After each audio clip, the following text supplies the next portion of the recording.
और अब आपको बताते चले, कमिश्नर कराची ने अवाम पर महंगाई का बम गिरा दिया। हसन नकवी ने ताजरों के आगे घुटने टेक दिए। अशक और नोश के सरकारी रेट्स में इजाफा कर दिया गया। जी हाँ, कमिश्नर कराची ने अवाम पर महंगाई का बम गिरा दिया है। हसन नकवी ने ताजरों के आगे घुटने टेक दिए।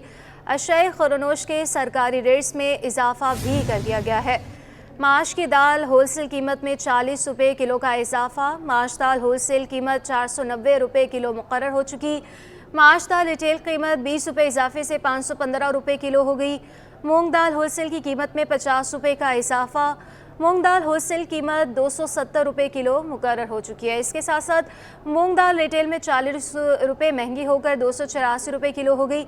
मसूर की दाल फ़ी किलो 10 रुपये महंगी होकर 260 रुपये मुकर्रर हो चुकी है। आपको बताएं कि अवाम पर महंगाई का बम गिरा दिया गया। हसन नकवी ने ताजों के आगे घुटने टेक दिए हैं। अशय खुरनोश के सरकारी रेट्स में इजाफा हो गया। इसी पर तफसीलात जान लेंगे। काविश मेमन हमारे साथ मौजूद है। काविश, बताएगा कि किस अशिया में कितनी कीमत में इजाफा किया गया है। काविश से राब्ता बहाल करने की कोशिश करेंगे। अपने नाज़रीन को बताएं कि महंगाई में इजाफा हो चुका है और अशय खुरनोश के सरकारी रेट्स में इजाफा कर दिया गया है। कमिश्नर कराची ने आवाम पर महंगाई का बम गिराया है। तफसीलात जान लेंगे। काविश मेमन हमारे साथ मौजूद है। काविश, बताइएगा।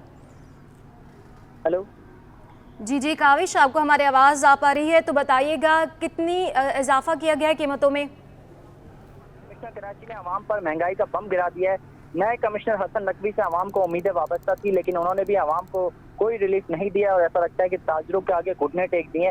अशय खुरनोश की सरकारी कीमतों में इजाफा कर दिया गया है। माश की दाल की बात की जाए तो 40 रुपए का इजाफा सिर्फ होलसेल की सतह पर किया गया है, जिसके बाद नई कीमत 490 रुपए किलो मुकर्रर कर दी गई है। इसी तरीके से माश की दाल की जो रिटेल कीमत है उसमें भी 20 रुपए का इजाफा देखा जा रहा है। नई कीमत 515 रुपए हो चुकी है। इसी तरीके से मूंग की दाल है उसमें भी होलसेल की सतह पर 50 रुपए का इजाफा हुआ है और जो रिटेल की कीमत है उसमें 40 रुपए का इजाफा हुआ है, जिसके बाद नई कीमत 280 रुपए किलो से भी बढ़ गई है।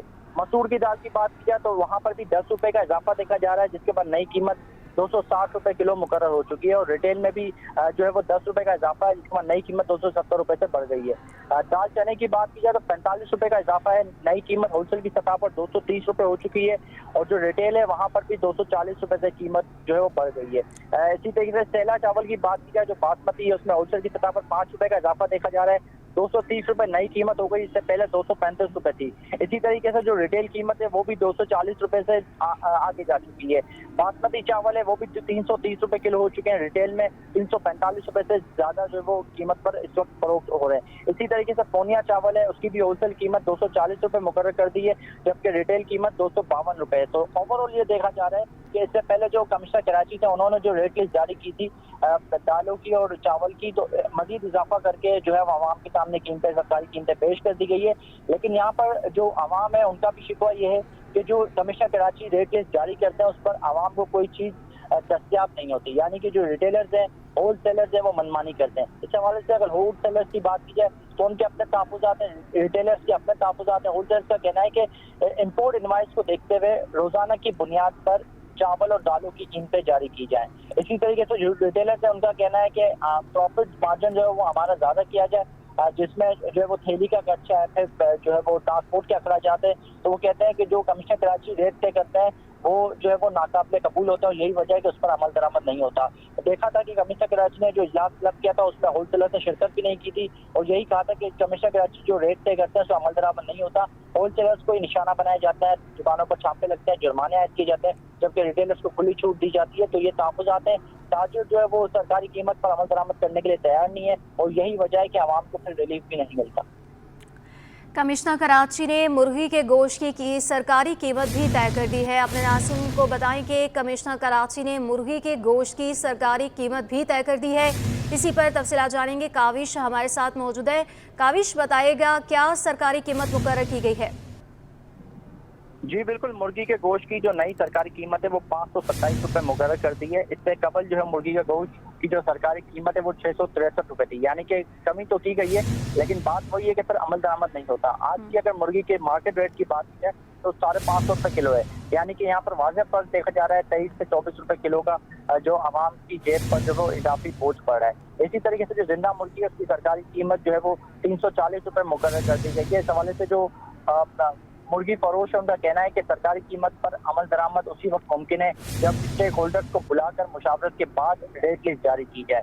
तो इस हवाले से देखा था कि जो इजलास हुआ था मुर्गी के गोश्त की कीमतों के तयन के लिए, तो उसमें जो आरती वगैरह की एसोसिएशन है उन्होंने शिरकत नहीं की थी।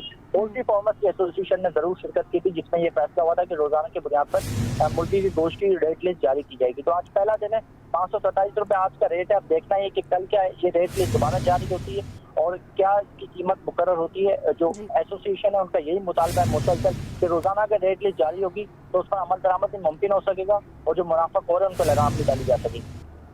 जी हाँ, मुर्गी के गोश्त की सरकारी कीमत 527 रुपये किलो मुकर्रर है, जबकि मार्केट में मुर्गी का गोश्त 550 रुपये किलो में फ़रोख्त होने लगा। बहुत शुक्रिया काविश मेमन।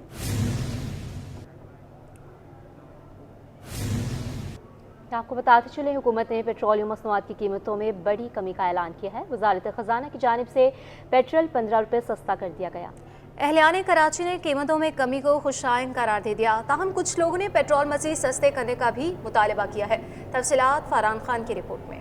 महंगाई की चक्की में पिसी आवाम के लिए अच्छी खबर। आलमी मार्केट में कमी के बाद मुल्क भर में पेट्रोलियम मसनूआत सस्ती कर दी गई। पेट्रोल की कीमत में 15 रुपये 39 पैसे फी लीटर कमी की गई, जिसके बाद पेट्रोल की फी लीटर नई कीमत 273 रुपये 10 पैसे मुकर्रर कर दी गई, जबकि हाई स्पीड डीजल की कीमत में 7 रुपये 88 पैसे फी लीटर कमी की गई, जिसके बाद नई कीमत 274 रुपये 8 पैसे फी लीटर मुकर्रर की गई है। पेट्रोलियम मसनूआत की कीमतों में कमी पर शहरी भी खुश दिखाई दिए। कहते हैं 15 रुपए की कमी कदर बेहतर है, ताहम महंगाई को देखते हुए पेट्रोल मजीद सस्ता किया जाए। जितनी महंगाई है और इस महंगाई के हालात में 15 रुपया भी तो है ना कमी हुई है, ये भी गरीब के लिए अच्छी की बात है।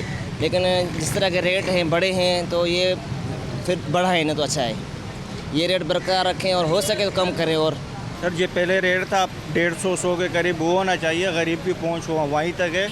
ये जो 300 रुपये लीटर है, 250 रुपये लीटर, इससे गुजारा नहीं होता हमारा। वजारत खजाना की जानिब से जारी करदा नोटिफिकेशन के बाद नई कीमतों का इतलाक हो गया, जबकि अमल दरामद 15 रोज तक जारी रहेगा। कैमरामैन शाहजेब के साथ Farhan Khan, city 21। Timber market के ताजरों की हड़ताल कामयाब ना हो सकी। टिम्बर मार्केट में बेशतर दुकानें मामूल के मुताबिक खुल गई हैं। दुकानदारों ने हड़ताल से लाइल्मी का भी इजहार कर दिया। मज़ीद जानते हैं काविश मेमन से। जी काविश, बताइएगा ताजरों का क्या कहना है इस पर? जी बिल्कुल, देखिए पोर्ट पर फंसे कंटेनर्स के क्लियरेंस ना होने पर टिम्बर मार्केट के ताजरों ने जो है वो आज हड़ताल और एहतजाज का ऐलान किया था। इस हवाले से जब सिटी 21 की टीम सुबह यहाँ पर पहुंची है तो बेशतर दुकानें जो है वो खुली मिली हैं, जिस पर जो है वो एसोसिएशन के प्रेसिडेंट ने मार्केट का विजिट भी किया और बेशतर दुकानों को बंद करवाने की कोशिश भी की। इस हवाले से जो कंटेनर्स की क्लियरेंस का मामला जो है वो कहाँ तक पहुँचा है, देखा था कि एलसीज के मामला किसी हद तक बेहतर हो गए थे और जिस पर ताजिर बरादरी में जो है इत्मीनान भी पाया जाता था, लेकिन अचानक ये मामला क्या फिर सर उठाने लगा है। मेरे साथ एसोसिएशन के प्रेसिडेंट मौजूद, उनसे जानते हैं। शेड्यूल बताइएगा, एलसीज की क्लियरेंस का मामला किसी हद तक हल हो चुका था, क्या ये दोबारा मामला सर उठाने लगा है? देखिए, एलसी का और बैंक का इशू नहीं है, ये इशू है कस्टम ने कंटेनर रिलीज कर दिए हैं। रिलीज ऑर्डर इशू करना है मिनिस्ट्री ऑफ एग्रीकल्चर के तहत आता है डिपार्टमेंट ऑफ प्लांट प्रोटेक्शन। पहली बात तो ये टिम्बर का आइटम का एग्रीकल्चर से क्या वास्ता है, फिर भी इन्होंने अगर इसमें डाला हुआ है। आईपी एक्सपायर हुई है, आईपी एक्सपायर जो हुई है इसकी सबसे बड़ी वजह ये कि रेड सी में इस वक्त आपकी जंग चल रही है। जिस वेसल को 3 तारीख को आना है वो हमें बता रहा है कि वो 3 को लग रहा है, इसके बाद अगले दिन शेड्यूल आ जाता है 5 को आ रहा है, 8 को आ रहा है। पता चला कि 5 को हमारी आईपी एक्सपायर हो गई। अब वो आईपी एक्सपायर होने के बाद कोई कानून इनके पास ऐसा नहीं है जिसके तहत वो हमारा माल रिलीज करें। हाँ, करप्शन के तहत रिलीज होता है। इस वक्त 200 से ज़्यादा कंटेनर इस वक्त पोर्ट के ऊपर मौजूद है, जिसमें $1,000,000 आपका डैमेज और डिटेंशन की मद में यहाँ से ड्रेन हो चुका है और माल हमारा जीरो हो चुका है। और यहाँ पे प्लांट प्रोटेक्शन डिपार्टमेंट और मिनिस्ट्री किसी हालत में भी रिलीज ऑर्डर इशू करने तैयार नहीं है। हम 12 दफ़ा मीटिंग कर चुके हैं, हम राना तनवीर से मिनिस्टर ऑफ एग्रीकल्चर से मीटिंग कर चुके हैं। उन्होंने बाकायदा अहकाम जारी किए हैं कि माल को रिलीज किया जाए। डीजी रोज़ हमें गोलियां दे रहा है, रोज़ बोल बच्चन कर रहा है कि आज के लिए रिलीज हो जाएगा, कल हो जाएगा। मेन प्लांट प्रोटेक्शन डिपार्टमेंट और डायरेक्टर नासिर जो है वो सबसे करप्ट इंसान है। इसका वजह सिर्फ एक ही है कि भाई प्लांट प्रोटेक्शन की डेट एक्सपायर हो गई है इसकी आईपी की इम्पोर्ट परमिट की। भाई 5,000 रुपये का प्लांट प्रोटेक्शन का परमिट मिलता है। आप देखें 3 करोड़ टन की आपकी वीट की इन्होंने प्लांट प्रोटेक्शन ने आईपी दे दी। इस डिपार्टमेंट ने कौन सा एग्रीकल्चर का काम अच्छा किया है जिसपे आपने टिम्बर भी डाल दिया। पहले इस मुल्क की सनत तबाह है, अब तिजारत को तबाह करने के लिए तुले हुए। टिम्बर के कंटेनर फंसे हुए हैं, दालों के कंटेनर फंसे हुए हैं। दालों के कंटेनर 200 से ज़्यादा फंसे हैं, टिम्बर के तो इतने ज़्यादा नहीं है। लेकिन पर डे एक दिन का $125 से जो शुरू होता है टेम्परेचर डिटेंशन, वो $1200 पर डे पे जा रहा है। तो शर्जील भाई, ताजरों के बाद ऑप्शन क्या रह जाते हैं, क्योंकि आज स्ट्राइक का ऐलान भी था, एहतजाज का भी, तो 3 बजे प्रेस कॉन्फ्रेंस करने जा रहे हैं। सुबह से यहाँ पर मौजूद है तकरीबन 9:30 बजे से। ओवरऑल देखा मार्केट है, बेशतर दुकानें खुली हुई थी, आप आए तो कुछ दुकानें बंद भी हुई। तो क्या मतलब ताजिर साथ नहीं है, दुकानदारों का इशू है, क्या कहेंगे? देखिए, जो दुकानें सुबह हमने खुली देखी है उन तक मैसेज नहीं पहुंचा। कल हमने शाम को 6 बजे फैसला किया है, लेट फैसला हुआ है कि मार्केट बंद की। जैसे ही सबको पता चला तो वॉलंटरी मार्केट बंद हो गई है, पहली बात। दूसरी बात, हमारा जो है आप एक्सट्रीम जो है वो तो नेशनल असेंबली तक है। अगर नौबत यहाँ तक आई तो हम नेशनल असेंबली के बाहर जाके भी पूरे पाकिस्तान के ताजिर में बैठे। आज जो हम अपना लाएमल का ऐलान कर रहे हैं, अगर आज नहीं होता है तो हम मुल्क की तजाब हड़ताल और दूसरे जो डेडलाइन आज दे रहे हैं। हम 3 बजे हम आपके सामने डेडलाइन दे रहे हैं। डेडलाइन ऑलरेडी पूरी हो चुकी है जो हमने दी हुई थी। अब हम जो है प्रोटेस्ट पे आ चुके हैं और ये प्रोटेस्ट कंटिन्यू जाएगा। ठीक है, बिल्कुल। शर्जील गोपलानी मौजूद थे, उनका कहना है कि आज दोपहर 3 बजे हंगामी प्रेस कॉन्फ्रेंस की जाएगी जिसमें आइंदा के लाएमल का ऐलान होगा। जी अच्छा काविश, हम देख रहे हैं कि जैसे कि आप भी बता रहे हैं कि कुछ दुकानें जो हैं जो खुली हैं उनको ज़बरदस्ती बंद करवाने की कोशिश की जा रही है, उनको बंद करवाया जा रहा है। तो ये दुकानदार जो हैं इनको ज़बरदस्ती कहा जा रहा है कि आप दुकानें बंद करें। बिल्कुल, देखिए एक मार्केट की स्ट्राइक है तो कोशिश की जा रही है कि इस हड़ताल को कामयाबी बनाया जाए। जो एसोसिएशन के अपने कंसर्न से ज़ाहिर है फिगर्स भी दे दिए हैं कि 200 से ज़्यादा कंटेनर्स हैं जो इस वक्त पोर्ट पर फंसे हैं और क्लियर नहीं हो पा रहे। तो कोशिश की जा रही है स्ट्राइक और एहतजाज करके एक ज़बरदस्त एहतजाज रिकॉर्ड करवाया जाए ताकि हुकाम बाला तक इनकी जो डिमांड है वो पहुँचे। लेकिन उनका कहना है, जैसे ये सवाल भी किया एसोसिएशन के प्रेसिडेंट से, तो उनका कहना है कि कल रात को ही जो है वो जो एसोसिएशन के ग्रुप्स हैं, जो ताजिर हैं, उनको मैसेज पहुँचा दिया था कि आज हड़ताल की जाएगी और दुकानें बंद रखी जाएंगी। लेकिन उनका कहना है कि बाद ऐसे दुकानदार थे जिन तक ये मैसेज नहीं पहुंचा, उन्होंने अपनी दुकानें खोली हैं। तो वो सुबह में जो है वो एसोसिएशन के प्रेसिडेंट मार्केट में आए भी थे, उन्होंने विजिट भी किया था और दुकानें अपने तक बंद करवाने की कोशिश भी की है। लेकिन जो मजदूर तबका है उनका ये कहना है कि अगर एक दिन दुकान बंद होती है तो उनकी एक दिन की दिहाड़ी मुतासर होती है। वो कहते हैं कि जो बड़े दुकानदार हैं, बड़े ताजिर हैं, उनका तो इस हड़ताल में नुकसान नहीं होता, जो छोटा तबका है वो शदीद तौर पर मुतासर होता है। तो यहाँ पर एसोसिएशन के अपने तहफ़्फ़ुज़ात हैं, कहना है कि एहतजाज और स्ट्राइक के जरिए अपने मुतालबात हल करवाएंगे और अगर ये मामला हल नहीं होते तो फिर नेशनल असेंबली के बाहर भी एहतजाज किया जाएगा। अच्छा काविश, ये भी बताइएगा ये कंटेनर जो है पोर्ट पर कब से फंसे हुए हैं और क्या वजह बताई जा रही है इसकी कि इसको क्लियर नहीं किया जा रहा? बिल्कुल, देखिए इस हवाले से जो एसोसिएशन है उनका कहना है कि गुज़श्ता पिछले 1 माह से जो है वो ये कंटेनर्स की क्लियरेंस का मामला जो वो सर उठा रहा है। और इस हवाले से पहले तो हम ये देख रहे थे कि स्टेट बैंक की जानिब से एलसीज के मसाइल का सामना रहता था, ज़ाहिर डॉलर की कमी थी तो एलसीज नहीं खुलती थी। लेकिन अब ये कहा जा रहा है कि प्लांट प्रोटेक्शन का जो इदारा है वो इस राह में जो रुकावट बन रहा है और ताजरों के जो कंटेनर हैं वो क्लियरेंस नहीं किए जा रहे। उसकी मेजर रीज़न तो वजूहत क्या है, इस हवाले से एसोसिएशन का कहना है कि दोपहर 3 बजे एक हंगामी प्रेस कॉन्फ्रेंस की जाएगी जिसमें तमाम तर मामला को जो सामने रखा जाएगा मीडिया के। और इस हवाले से आइंदा की क्या हिकमत अमली आया कि एहतजाज में मजीद जो है वो तोसी करनी है, हड़ताल को मजीद आगे लेके जाना है या फिर मजीद जो है वो दीगर ऑप्शन की तरफ गौर करना है। तो ये कहा जा रहा है कि दोपहर 3 बजे प्रेस कॉन्फ्रेंस में लाएमल का ऐलान होगा। ना सिर्फ ये एसोसिएशन जो टिम्बर मार्केट एसोसिएशन के प्रेसिडेंट है शर्जील गोपलानी, उनका कहना है कि ना सिर्फ टिम्बर का कंटेनर पोर्ट पर फंसे हुए बल्कि उन्होंने ये दावा भी किया है कि दालों के यानी कि अजनास के कंटेनर भी पोर्ट पर फंसे हुए। तो इस हवाले से भी कोशिश कर रहे हैं कि ये बात तस्दीक हो जाए कि आया होलसेलर्स के हवाले से क्या कंसर्न थे। तो इस वक्त तक तो यही अपडेट है कि मार्केट में आज स्ट्राइक की कॉल दी थी, एहतजाज की कॉल दी थी। अगर मैं अपने कैमरामैन से कहूँ असनैन से दिखा सके अकब में, तो ये एक एहतजाजी कैंप भी यहाँ पर लगाया गया जहाँ पर ताजरों की बड़ी तादाद यहाँ पर मौजूद भी है। और यहाँ पर ये दोपहर को 3 बजे एक प्रेस कॉन्फ्रेंस की जाएगी। यहाँ पर एसोसिएशन के लोग भी मौजूद हैं, ताजिर बरादरी के लोग भी मौजूद हैं, छोटे दुकानदार ही मौजूद है जिनकी दुकानें को बंद करवाया गया है। कई अब अंदरून जो बाहर की दुकानें वो तो खुली हुई है लेकिन अंदर जो गलियों में दुकानें वो जो है वो खुली हुई है, बल्कि जो बाहर की दुकानें वो बंद है। तो कोशिश की जा रही है कि किसी हद तक दोपहर तक इस हड़ताल को जो है वो लेके जाया जाए और फिर एहतजाज भी किया जाए। तो कैंप लगा हुआ है, ताजिर मौजूद है। 3 बजे एहतजाज से मुताल्लिक आइंदा के लाहेअमल का ऐलान होगा। जी, आज 3 बजे अहम प्रेस कॉन्फ्रेंस की जाएगी और अगले लाहे अमल के हवाले से ऐलान भी किया जाएगा। ताजरों की जानिब से टिम्बर मार्केट के ताजरों की हड़ताल नाकाम हो गई है। मजदूर तबका फट पड़ा, कहा हड़ताल से मजदूर का ही नुकसान होता है। बड़े लोग हड़ताल करते हैं और छोटा आदमी पिस जाता है। मजदूरों का मज़ीद क्या कहना है, आइए आपको दिखाते हैं। तो था रात को इन्होंने मैसेज छोड़ दिया था पूरी यूनियन में, तो बस ये कोई दुकानदार है अपनी मनमानी करते हैं, मगर इसमें एहतजाज होगा। पोर्ट पे जो माल फंसा हुआ है इनका, वो जब रिलीज होगा तो इनको सबको फायदा है। गवर्नमेंट को चाहिए कि थोड़ा बहुत रिलीफ दे ताजिरों को। ये ताजिर वो वाले साथ हैं इनके जो बड़े बड़े, अब जो मजदूर बंदे, अभी मैं भी जो है ना, अभी मैं मजदूर हूँ, मैं यहाँ पे दुकान पे काम करता हूँ, और ये जो अभी चाचा है ये सजुकी चलाते हैं, तो ये छोटे छोटे जो है ना, ये तो क्या करेंगे, दुकान बंद करेंगे तो खाएंगे क्या फिर?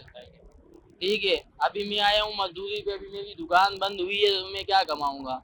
अब ये बड़े बड़े इनके पास तो अल्लाह ने इनको बहुत दिया, ये बंद करेंगे तो ये कमा सकते हैं, हम लोगों के पास तो अभी इतना नहीं है ना। अब दुकान बंद होगी तो हम लोग क्या खाएंगे? जी, टिब्बर मार्केट के ताजरों की हड़ताल नाकाम हो चुकी है। हमारे नुमाइंदे टिब्बर मार्केट में मौजूद है काविश मेमन और हमें तफसीलन अपडेट कर रहे थे। आपका शुक्रिया।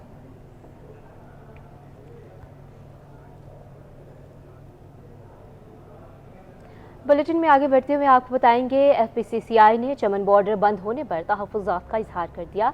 नायब सदर नासिर खान कहते हैं कि ताजरों के अरबों रुपए का माल चमन बॉर्डर बंद होने से फंसा हुआ है। हुकूमत से मुतालबा है कि फौरी तौर पर चमन बॉर्डर खुलवाने के लिए इक़दाम किए जाएँ। मज़ीद तफ़सीलात जानेंगे अशरफ खान से। देखा जाए दो तरफा तिजारत की बातें की जा रही है। यहाँ पे देखा जाए जो पाकिस्तान से जो चमन बॉर्डर के रास्ते जो ट्रेड है वो शदीद मुतासिर हो रही है। एक हफ्ते से जो है तिजारत रुकी हुई है, उसके क्या असरात हो रहे हैं, क्या मनफी असरात हो रहे हैं, जानते हैं। FPCCI के नायब सदर नासिर खान हमारे साथ मौजूद हैं। क्या सूरत हाल है, चमन बॉर्डर फिर से क्यों बंद हो गया? अशरफ साहब, ये अभी की बात नहीं है, कोई 3-4 साल से ये सिलसिला चल रहा है हमारी तरफ, जब से खासकर गवर्नमेंट ने स्मगलिंग में सख्तियां शुरू कर दी हैं। तो बॉर्डर एरिया पे कुछ ग्रुप्स हैं, कुछ हैं स्मगलर्स जो हर 2 महीने 3 महीने बाद बॉर्डर्स बंद कर देते हैं। और इसकी बड़ी वजह जो मुझे नज़र आ रही है वो गवर्नमेंट ऑफ पाकिस्तान की नाअहली नज़र आ रही है। उनकी रिट वहाँ पे कोई कायम ही नहीं है, वो कंट्रोल ही नहीं कर पा रहे हैं कि जी बॉर्डर, अब हमारे लाखों अरबों रुपए के सामान जो है वो जा रहा होता है और अचानक वहाँ पे फिर 3-3 महीने खड़े रहते हैं, जिससे काफ़ी नुकसान होता है।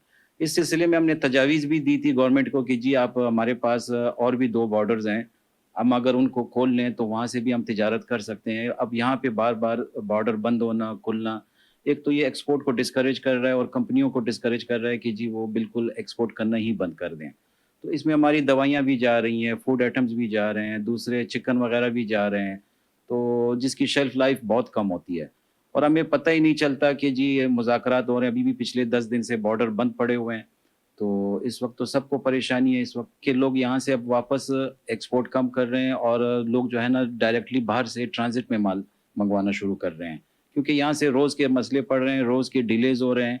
तो हमारी जो एक्सपोर्ट्स हैं, ख़ासकर जो फूड आइटम है और जो हमारी दवाइयाँ हैं, जो सबसे बड़ी एक्सपोर्ट है अफ़गानिस्तान को, वो मुतासिर हो रही है। अब वो भी एक किस्म का हमारा मुल्क ट्रेडिंग स्टेट की तरफ जा रहा है और इम्पोर्ट बेस्ड कंट्री बन गए हम लोग। जी, जैसा कि आपने सुना, यहाँ पे तजवीज़ भी दी है, शदीद तहफ़्फ़ुज़ात का इज़हार भी किया, हुकूमत से मुतालबा किया है कि जो चमन बॉर्डर बंद हुआ हुआ है उसको फौरी तौर पर खोलने के लिए इक़दाम उठाए जाएं। और सैकड़ों की तादाद में, हज़ारों की तादाद में ट्रक हैं जो माल से लोड हैं, वो चमन बॉर्डर पर रुके हुए हैं। 10 रोज़ हो गए और यहाँ मुतालबा किया है फेडरेशन हाउस की जानिब से कि फौरी तौर पर हुकूमत इस पर अमल दरामद करे। जी, DIG ट्रैफिक अहमद नवाज चीमा की हिदायत पर ट्रैफिक पुलिस ने सिग्नल तोड़ने वाले ड्राइवर्स के खिलाफ कार्रवाई का आगाज कर दिया है। ट्रैफिक सिग्नल तोड़ने वाले अगले सिग्नल पर पकड़े जाने लगे। मज़ीद जानते हैं शायरा कायदीन पर मौजूद हमारे नुमाइंदे मिराज अख्तर से। DIG ट्रैफिक के हुक्म पर ट्रैफिक पुलिस ने शहर के मुख्तलिफ इलाकों में जो कवानीन की खिलाफ वर्जी करने वाले लोग हैं, ड्राइवर्स हैं, उनके खिलाफ क्रैकडाउन शुरू कर दिया है और एक्शन शुरू कर दिया है। ख़ास तौर पर सिग्नल तोड़ने वालों की शामत आ गई है, क्योंकि सिग्नल तोड़ने वाला अब बच नहीं सकता। उसकी वजह यह है कि अहकामात ये दिए गए हैं DIG की जानिब से कि अगर किसी सिग्नल पर वायलेशन होती है और कोई शख्स शहरी जो है सिग्नल तोड़ के फ़रार होता है, तो उसकी इतला वहाँ खड़ा हुआ पुलिस अफसर अगले चौक या अगले सिग्नल पर खड़े हुए ट्रैफिक पुलिस के ऑफिसर को देगा, ताकि वो उसको फौरी तौर पर रोक ले। तो इस वक्त हमारे साथ मौजूद हैं फिरोज़ाबाद ट्रैफिक सेक्शन के सब इंस्पेक्टर रशीद। इनसे हम पूछेंगे कि इस हवाले से वो क्या काम कर रहे हैं। जी, अस्सलाम वालेकुम रशीद भाई, ये बताइएगा कि किस तरह से ये इस वायलेशन को रोका जाएगा और ये कौन सी हिकमत अमली जो बनाई गई है खासतौर पर सिग्नल की वायलेशन की? मसला कहने का, पीछे नूरानी सिग्नल है, अल्लाह वाली चुरंगी पे सिग्नल है। कोई नूरानी सिग्नल तोड़ के आता है, अल्लाह वाली चुरंगी पे आता है, उसको पीछे जो वाले सेट पे हमारा जवान खड़ा है, कॉल करेगा फला गाड़ी आ रही है, फला नंबर आ रही है, इसको रोको। फिर इसको हम रोक के उसको हम चलान देंगे और गाड़ी उसकी बंद करेंगे और उसको थाने में ले आके बंद करेंगे। इनको चाहिए, पब्लिक को चाहिए अपनी जान से ही नहीं खेले, अपनी जान की हिफाजत करें, सिग्नल को अपने हाथ, सिग्नल वायलेशन नहीं करें, इसमें इनकी जान अपनी हिफाजत सेफ्टी और चालान कटने से भी बचेंगे। ठीक है रशीद भाई। रशीद साहब हमारे साथ मौजूद थे और उनका ये कहना था कि उनकी आवाम से ये पुरजोर अपील है कि वो सिग्नल ना तोड़ें और ट्रैफिक कवानीन की खिलाफ वर्जी ना करें। इससे एक तो उनकी जान महफूज रहेगी और साथ साथ वो भारी जुर्मानों से भी बच सकेंगे। जी। सिंध हाई कोर्ट में K4 प्रोजेक्ट के डायरेक्टर की तैनाती से मुतालिक दरख्वास्त की समाअत हुई। अदालत ने 29 मई के लिए नोटिस जारी करते हुए फ्रीकैंस से जवाब तलब कर लिया। मज़ीद तफसीलात जानते हैं अपने नुमाइंदे मुमताज़ जमाली से। मुमताज़, बताइएगा क्या तफसीलात हैं आपके पास?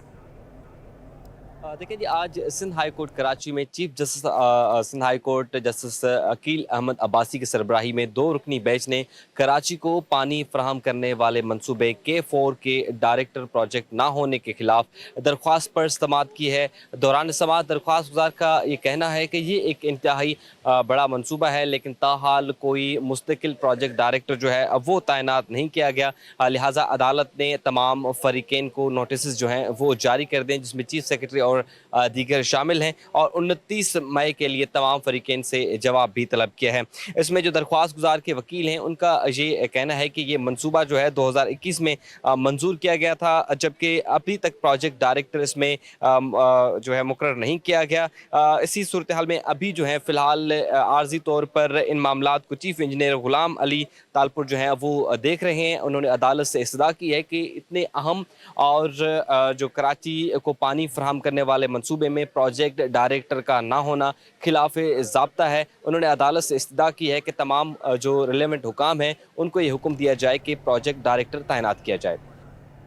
सिंध सरकार ने 17 ग्रेड के 4 अफसरों के तकर्रुरों तबादले कर दिए। सर्विस जनरल एडमिनिस्ट्रेशन व कोऑर्डिनेशन का नोटिफिकेशन जारी हो चुका है। अहम खबर आपको दे रहे हैं इस हवाले से कि सिंध सरकार ने 17 ग्रेड के 4 अफसरों के तकर्रुरों तबादले कर दिए हैं। सर्विस जनरल एडमिनिस्ट्रेशन व कोऑर्डिनेशन ने इस पर बाकायदा तौर पर नोटिफिकेशन भी जारी कर दिया है। नबी बख्श सोलंकी को महकमे सर्विस जनरल एडमिनिस्ट्रेशन व कोऑर्डिनेशन में रिपोर्ट करने की हिदायत की गई। महकमे सर्विसेज ने इस पर नोटिफिकेशन जारी कर दिया है। इसके अलावा आपको बताएं कि Arif Ali assistant director PRC Hyderabad तैनात। आरिफ अली तैनाती के मुंतज़िर थे। Assistant director PRC board of revenue Hyderabad नबी बख्श सोलंकी का भी तबादला हो चुका। इसके अलावा रिजवान आलम सेक्शन ऑफिसर स्कूल तालीम तैनात और एजाज अली हॉलपिटो असिस्टेंट कमिश्नर ठट्टा तैनात हो चुके हैं। जी, आपको बताते चले सिंध सरकार ने 17 ग्रेड के 4 अफसरान के तकर्रुर तबादले कर दिए हैं। आज़ाद नोहरियो हमारे साथ तफसीलात के लिए मौजूद हैं। आज़ाद, बताइएगा किन के तबादले कहाँ पर किए गए हैं? मुख्तलिफ अफसरान के जो तकर्रुर तबादले कर दिए हैं, इस हवाले से महकमा सर्विस जनरल एडमिनिस्ट्रेशन व कोऑर्डिनेशन ने नोटिफिकेशन जारी कर दिया। ये मजमूई तौर पर 6 अफसरान हैं जिनके तकर्रुर तबादले कर दिए हैं, जिसमें सिंध सरकार ने deputy secretary coordination service general administration व कोऑर्डिनेशन फ़हीम अहमद सेक्टर का तबादला करके उनको डिप्टी कमिश्नर दादू तैनात कर दिया गया है, जबकि डिप्टी कमिश्नर दादू का इजाफी चार्ज सफ्तर अली मीरानी से वापस लिया गया है और Safdar Ali Mirani additional deputy commissioner 1 दादू के अहदे पर तैनात है, जबकि फ़हीम अहमद चाचड़ महकमा स्कूल तालीम और महकमा सेहत में तवील अरसे से खिदमत अंजाम दे रहे थे, लेकिन इस वक्त जो है ने उनको डिप्टी कमिश्नर दादू तैनात कर दिया है। इसके अलावा एजाज अली हालेपोटो को असिस्टेंट कमिश्नर ठट्टा तैनात कर दिया है, क्योंकि एजाज अली हालेपोटो जो है कई वक्त जो है तकर्री के मुंतज़र थे, जबकि असिस्टेंट कमिश्नर ठट्टा रिजवान आलम का तबादला कर दिया गया है और रिजवान आलम को जो है सेक्शन अफसर महकमा स्कूल तालीम तैनात कर दिया गया है, जबकि आरिफ अली को assistant director PRC board of revenue Hyderabad तैनात कर दिया गया है, जबकि आरिफ अली भी तैनात के मुतलक थे, जबकि assistant director PRC board of revenue Hyderabad नबी बख्श सोलंकी का तबादला करके उनको महकमा सर्विस जनरल एडमिनिस्ट्रेशन व कोऑर्डिनेशन में रिपोर्ट करने का हुक्म दे दिया गया है। जी, बहुत शुक्रिया आपका आज़ाद नोहरियो, आप हमें तफसीलन आगाह कर रहे थे। लापता TikTok viewer YouTuber Ali Hasan की अदम बाजियाबी दरख्वास्त पर समाअत हुई। अदालत का SSP रेलवे की अदम हाजिरी पर बरहमी का इज़हार। SSP रेलवे को ज़ाती हैसियत में तलब कर लिया गया है। लापता टिकटॉकर और यूट्यूबर अली हसन की अदम बाजियाबी पर दरख्वास्त पर समाअत हुई है। अदालत का SSP रेलवे की अदम हाजिरी पर बरहमी का इज़हार किया गया। SSP रेलवे को ज़ाती हैसियत में तलब कर लिया गया। इस पर मुमताज़ जमाली हमारे साथ मौजूद हैं, हमें आगाह करेंगे। जी, बताइएगा। जी, आज सिंध हाई कोर्ट कराची में लापता टिकटॉकर और यूट्यूबर अली हसन की अदम बाज़ाबी से मुतल्लिक़ दरख्वास्त पर समाअत हुई है। अदालत ने एसएसपी रेलवे की अदम हाजिर पर बरहमी का इजहार किया है। अदालत ने एसएसपी रेलवे को ज़ाती हैसियत में तलब किया है और 31 मई को एसएसपी रेलवे समेत दीगर हुकाम को पेश होने का हुक्म दे दिया है। दरख्वास्त गुजार शहरी का मौक़िफ़ है कि उनका बेटा 8 जून 2023 से सक्खर से जो है वो लापता हुए थे। 18 जून को उनका बेटा रेलवे स्टेशन सक्खर में देखा गया था, लेकिन मुतल्लिका पुलिस स्टेशन के पास गया तो उन्होंने कहा कि आपके बेटे को रिहा कर देंगे, लेकिन ताहाल उनका बेटा रिहा नहीं हो सका। दरख्वास्त गुजार शहरी का मौक़िफ़ है कि मुतअद्दिद बार DIG सक्खर और रेलवे पुलिस स्टेशन हुकाम से भी मिला, लेकिन ताहाल उनका बेटा बाजियाब नहीं हो सका है। जी बहुत शुक्रिया आपका। आपको बताते चले पापोश में सास और बहू का झगड़ा। सास और बहू के एक दूसरे पर तशद्दुद के इल्जाम। सास इशरत बीबी कहती हैं कि अगर बेटा और बहू माफ़ी मांगे तो झगड़ा ख़त्म होगा। बहू फौजिया ने इल्ज़ाम आयद किया है कि मोहम्मद कासिम से मोहब्बत की शादी जो जुर्म बन गया। ससुराल वाले मेरे बच्चों को प्रॉपर्टी के हक से बेदखल करना चाहते हैं। जावेद कायमखानी की रिपोर्ट देखिए। खून सफेद हो गया। मिट्टी से बने मकान की खातिर बेटों ने मां का साथ छोड़ा तो मां ने भी बेटे और बहू को घर से निकाल दिया। दूसरी जानिब बहू ने भी सास और देवर पर जायदाद पर काबिज होने का दावा कर दिया। बुजुर्ग खातून इशरत बीबी का कहना है कि बहू और बेटा मेरे साथ अच्छे तरीके से रहते थे। मकान आज भी बेटे कासिम और बहू का है, लेकिन वो झगड़ा करते हैं, इसलिए घर से निकाल दिया। बेटा मैंने उनको यहाँ रखा हुआ था, उन्होंने इनसे मैंने ये घर ले लिया। देना मुझे नहीं है। सुना कि वो जो करती थी क्लिनिक चलाती थी, नदी में क्लिनिक का है उसका घर में। अब मैंने कहा नहीं बेटा ऐसे नहीं। अब ये मुझे नहीं पता किस लालच में वो मेरे को रखी हुई थी, मैंने उसे रखा हुआ था।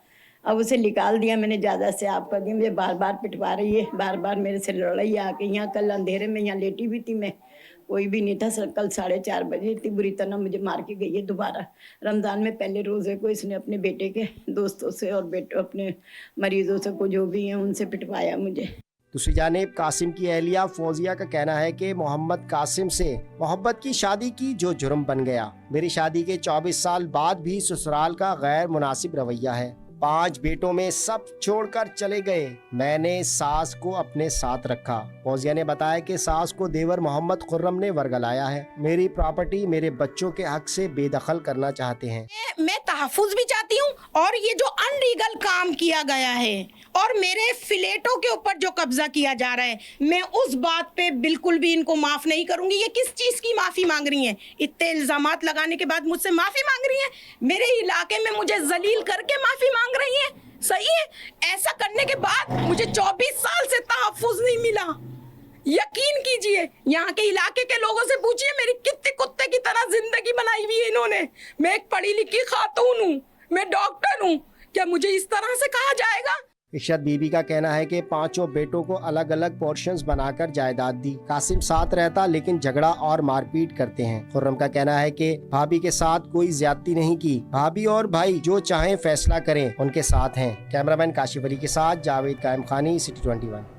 मुस्लिम लीग नून सिंध के आम इंतखाबात में बदतरीन शिकस्त। मियां मोहम्मद नवाज शरीफ मुस्लिम लीग नून सिंध की क़यादत से गैर मुतमईन। मियां नवाज शरीफ ने सिंध की पूरी क़यादत को लाहौर तलब कर लिया, जबकि मुलाकात में अहम फैसले भी मुतवक्का किया जा रहा है। मुस्लिम लीग नून सिंध के आम इंतखाबात में बदतरीन शिकस्त है और मियां मोहम्मद नवाज शरीफ मुस्लिम लीग नून सिंध की क़यादत से गैर मुतमईन दिखाई दे रहे हैं। मियां नवाज शरीफ ने सिंध की पूरी क़यादत को लाहौर तलब कर लिया। इस पर ताहा मलिक हमारे साथ तफसीलात के लिए मौजूद हैं। जी ताहा, बताइएगा इजलास में किन उमूर पर गौर किया जाएगा? जी बिल्कुल, देखिए मुस्लिम लीग नून सिंध की मुस्लिम लीग नून सिंध की आम इंतखाबात में बदतरीन शिकस्त हुई है। मियां मोहम्मद नवाज शरीफ जो है वो इस वक्त मुस्लिम लीग नून की क़यादत से गैर मुतमईन नजर आते हैं, जबकि मियां मोहम्मद नवाज शरीफ ने सिंध की पूरी क़यादत को लाहौर तलब कर लिया है। मियां नवाज शरीफ से मुलाकात में सिंध की नई क़यादत लाने पर भी गौर किया जाएगा, जबकि मुलाकात में मुस्लिम लीग नून सिंध की तंजीम साजी पर भी गुफ्तगू होगी। साथ ही नवाज शरीफ से मुलाकात में अवामी सतह पर राब्ते बढ़ाने के लिए भी गौर किया जाएगा। इसके अलावा मुस्लिम लीग नून की सेंट्रल एग्जीक्यूटिव कमेटी ने 18 मई को इजलास बुला रखा है। इजलास के अंदर सिंध की क़यादत पर भी फैसले मुतवक्के हैं और साथ ही तंजीम साजी पर भी बात की जाएगी। इस वक्त नवाज शरीफ जो है वो मुस्लिम लीग नून सिंध के सदर बशीर मेमन की जो परफॉर्मेंस है उससे गैर मुतमईन नजर आते हैं और उनको तब्दील करने की जो है वो ज़राए का कहना है कि इम्कानात हैं कि बशीर मेमन से सदारत ले ली जाए और पार्टी के किसी और रहनुमा को जो है वो मुस्लिम लीग नून सिंध की जो है वो सदारत दी जाए और साथ ही तंजीम साजी में भी जो है वो दीगर फैसले किए जाएंगे। जी जी, बहुत शुक्रिया आपका, तफसीलन आप हमें आगाह कर रहे थे। सूबाई वज़ीर बराए ट्रांसपोर्ट शजील मेमन ने ऑरेंज लाइन की तोसी का इफ्तिताह कर दिया। ऑरेंज लाइन बस पहले TMC से मैट्रिक बोर्ड ऑफिस तक चलाई जाती थी, अब तोसी के बाद ग्रीन लाइन बस तक रूट जोड़ दिया गया है। मीडिया से गुफ्तगू में शजील मेमन का क्या कहना था, आइए आपको सुनवाते हैं। लोगों के लिए ये आधा किलोमीटर वॉक करना धूप में बहुत मुश्किल है, और या अगर वो रिक्शा या टैक्सी करें तो वो और ज़्यादा महंगा है, तो इसीलिए हमने ये सर्विस शुरू की है। ये मैं ऐसे कर रहा हूँ कि 3 महीने के लिए, इसके बाद एक और प्रोजेक्ट है, वो इंशाल्लाह 3 से 4 महीने में कंप्लीट हो जाएगा, फिर इसकी कंप्लीट इंटीग्रेशन हो जाएगी। और जब कंप्लीट इंटीग्रेशन होगी तो फिर आपको जो पेडेस्ट्रियल ब्रिज पे आप जा रहे हैं सीढ़ी चढ़नी पड़ेगी, उसी जरूरत भी नहीं पड़ेगी, आप डायरेक्ट आप कॉरिडोर में जाएंगे। ऑरेंज लाइन का और फिर ग्रीन लाइन का कॉरिडोर आपस में मिल जाएगा। लेकिन इसमें 3 महीने लगे या 4 महीने लगे या 5 महीने लगे, तो इससे पहले कि हम लोगों को इमीडिएटली रिलीफ किया जा सकते थे, क्योंकि ऑलमोस्ट 4 किलोमीटर का ऑरेंज लाइन का ट्रैक है और ग्रीन लाइन का कोई 21 किलोमीटर का ट्रैक है। तो अब जब ये इंटीग्रेशन हो जाएगी तो फिर कंटिन्यूस आप जो है, जो हमारा पैसेंजर है वो उसको उसमें को अवेल कर सकता है। मकसद ये है कि आवाम को हर सूरत में रिलीफ देना है, आवाम की हर सूरत में उसको उसकी तकालीफ से उसको ईज़ करना है। इसीलिए ही हुकूमत सिंध, महकमा ट्रांसपोर्ट हुकूमत सिंध अपने चीफ मिनिस्टर की हिदायत पर, पार्टी की लीडरशिप की हिदायत पर हर वो स्टेप, हर वो काम करेगी जिससे हम पब्लिक को मैक्सिमम रिलीफ दे सकें। क्योंकि हमारी कोशिश ये रही है कि ट्रांसपोर्ट सेक्टर को मज़ीद बेहतर किया जा सके।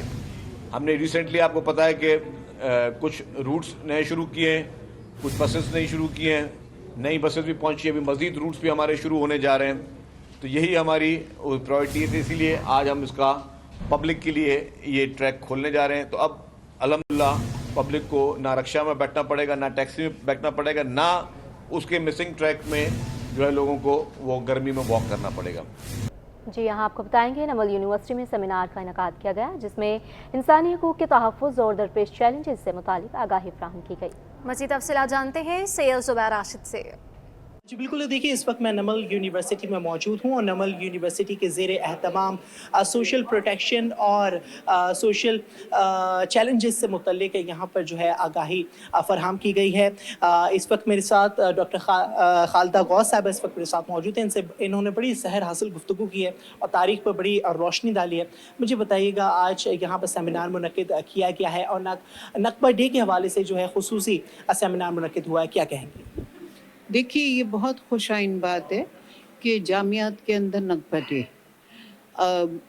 डे तो चले एक 1940s में फ़लस्तीनियों का, मगर बात ये है कि एकेडमिक इंस्टीट्यूशंस के अंदर जो इतने मेजर इवेंट्स हुए हैं, अगर उनके ऊपर इस नौइयत का डिस्कोर्स होता रहेगा, खाली ये नहीं कि उन इवेंट्स को मनाया जाए, मगर उनके ऊपर ऐसे डिस्कोर्स होता रहेगा और ऐसी बातें होती रहेंगी, तो बच्चों को ये पता चलेगा कि एक तो ये कि मुस्लिम ममालिक के साथ किस नौइयत के वाक़यात होते रहे हैं और उसके नतीजे में क्या क्या सफरिंग्स उनकी रही हैं और किस नौइयत से। ये नकबा जो है ये एक्चुअली खाली फ़लस्तीनियों की सफरिंग्स के ऊपर की बात नहीं है, बात ये है कि इलाक़ाई पॉलिटिक्स किस तरह की थी, क्या उन्होंने किस तरह से गेम खेला और बैनुल अक़वामी सतह के ऊपर किस तरह से मैनिपुलेशन की गई है कि आज तक